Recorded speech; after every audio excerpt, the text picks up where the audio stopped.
a beginner at acrylic painting, I was really confused about what to do with water.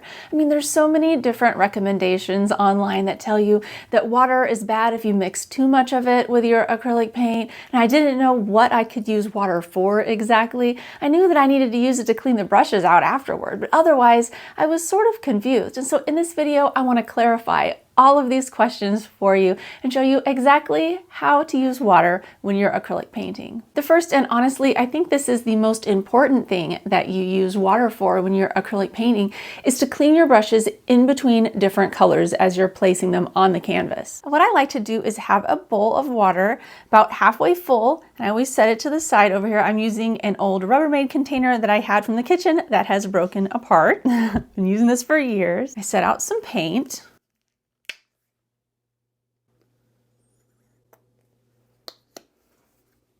You can arrange these items on a table any way that you would like. Sometimes people have their canvas sitting up on an easel, but basically what I like to do is I like to set my items where I have the water and my paint right next to each other along with a paper towel. And so then when I get some paint on my brush and then I do some painting with it, we're just making some lines on here, but when I'm done with that and I don't want the black on there anymore, I rinse out my brush and then dry it off on the paper towel. And then now I can get some of the blue and I can make some marks with the blue. And that way I can have different colors. You rinse it out again. And you do this in between every color that you select. So that way the colors don't mix in when you're painting in the piles of paint over here. Now sometimes you might want to mix the colors, and you can do that as well.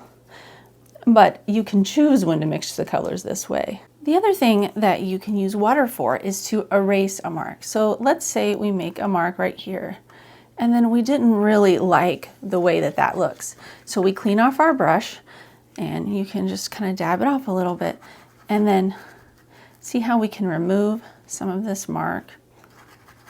You can remove the entire mark if you'd like, if you do it right away. But you can adjust the way it looks. I also like to use water. See how I added more and then it made it kind of thinned out? Now, some people say you shouldn't do this because this is more of a technique. Like if you were creating watercolor paintings, it'd be very diluted like this.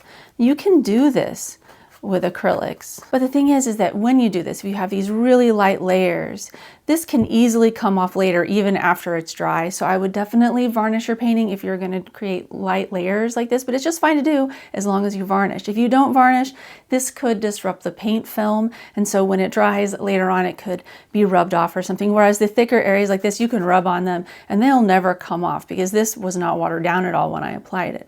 But this over time might come off, but just varnish and you're good to go. You can also use water to make drips. What I would suggest doing is getting some paint and then adding a little water to it like this. Come over to your canvas. You allow it to drip. Now, if it doesn't quite drip, you can see it's kind of loose, but it's not dripping. Just grab a little bit more water. And I like to let the drips go slowly, so that way I can control them.